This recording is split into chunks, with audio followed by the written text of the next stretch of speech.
Hello everyone, it's another Guild News update from me, so I'll get straight to it. The first thing I want to talk about is 5.2 coming soon.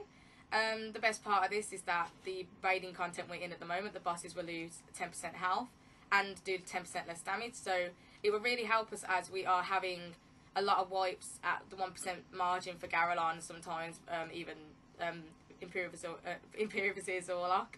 And we're getting Maldrak quite low, but we're just not getting there. We're really at break point, so that will really help us. We're not going to jump into the new raiding content straight away.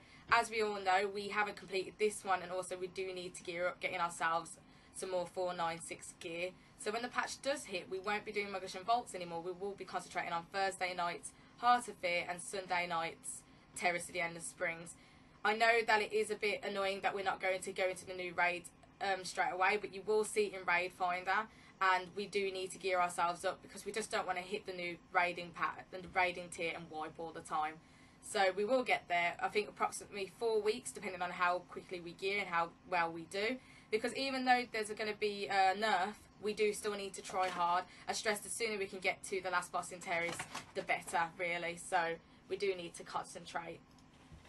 Also, as it's a new raiding tier, Obstinant Evolution, normally we cut the DKP down to kind of make things more equal, and then it basically allows the people with more DKP still to have more, but to basically close the margin. Like there might be some people that with 500 and some people with 100. So what we usually do is cut everyone's DKP by 25%. Now, if your DKP, if we take 25% and it's going to go under 100, we will just put it down to 100. So no one will go under 100 DKP. If you are under 100 already, you won't get the 25% taken off. To make it fair, so that you're not end up in minuses or in nothing. I will make a post about this, or there are posts already on the forums to explain. But that's what's going to be happening as soon as the patch hits. The blood spirits at the moment, I'm going to decide with the officers.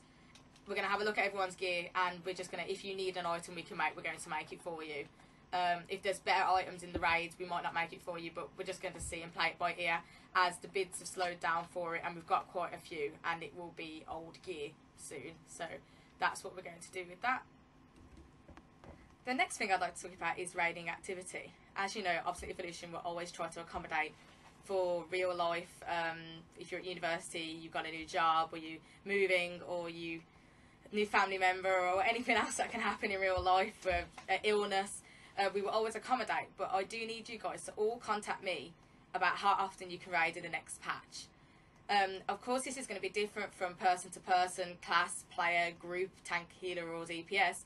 So that is why I want everyone to contact me individually, either in-game or on Facebook or on the forums, so that I can have a look at how often you can raid, and so any concerns that I've got. The reason I'm asking you to do this is because there's got to be a certain amount of commitment to raiding, as the main point is gearing up.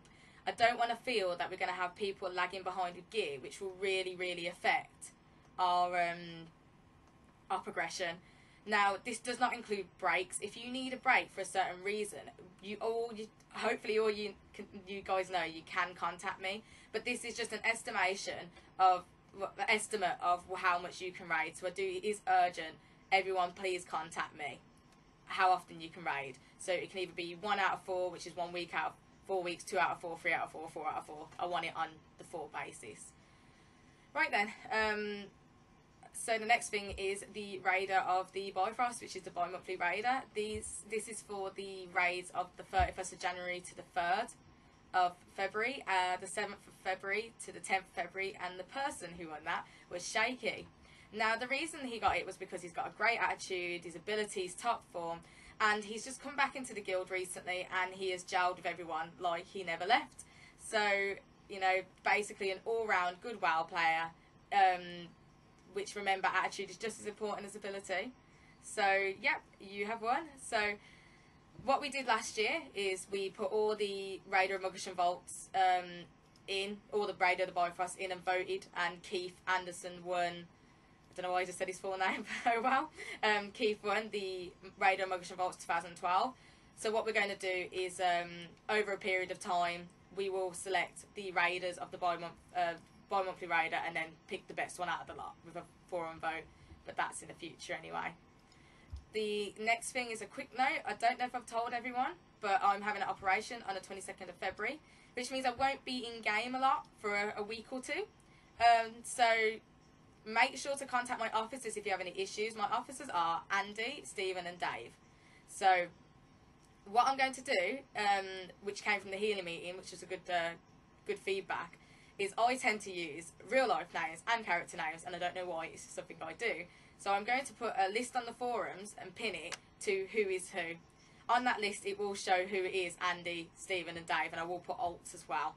So that means if you have any problems, please contact them, because I won't be around. If it is something that can wait till I'm back, or you do really, really want to talk to me, please Facebook me or in-game mail me, but I won't be on as often. So if it's urgent or if it's something you need, please contact them. The 2 points left. The next point is I will be redoing the rankings, but that won't be done until you guys tell me your activity, your raiding activity. So please remember, sorry to go back and say it, but contact me with how often you can raid in the next patch. Of course, things will happen, and I know there's no guarantee, but just how much you think you can raid in the next patch, and that's for every person that raids at the moment. Right then, the nice bit, the thank yous. Okay, right, I have to give a massive thank you to Keith, because he has so many level 90s, and I've noticed this because of how much Golden Lotus has turned up in the bank. So, congratulations on being awesome, I guess is what I want to say. Even though wow, where did you get all those level 90s from? But no, thank you for all the Golden Lotus, and please don't stop, even though I know that you filled the tab. So if you do want to use some of your farms for something else, don't hesitate. Another person I want to thank is Shamrock, which is James, because he changed from collecting motes on his farm to herbs for the guild bank, which I'm very grateful for. I want to thank Stephen, who's been organising all the flasks and herbs and telling us what we need, and also dedicating his farm to us. And also I want to thank Dave, who has been looking after himself with flasks for quite a while and helping us if we need it. So that's thank you to all of you guys. I am going to do a forum post as well, just in case people have any questions. So yeah, I hope everyone has a good time, and the next time you guys will see me is the next guild news. I might not be online a lot, so I hope everyone has a good few weeks. See you.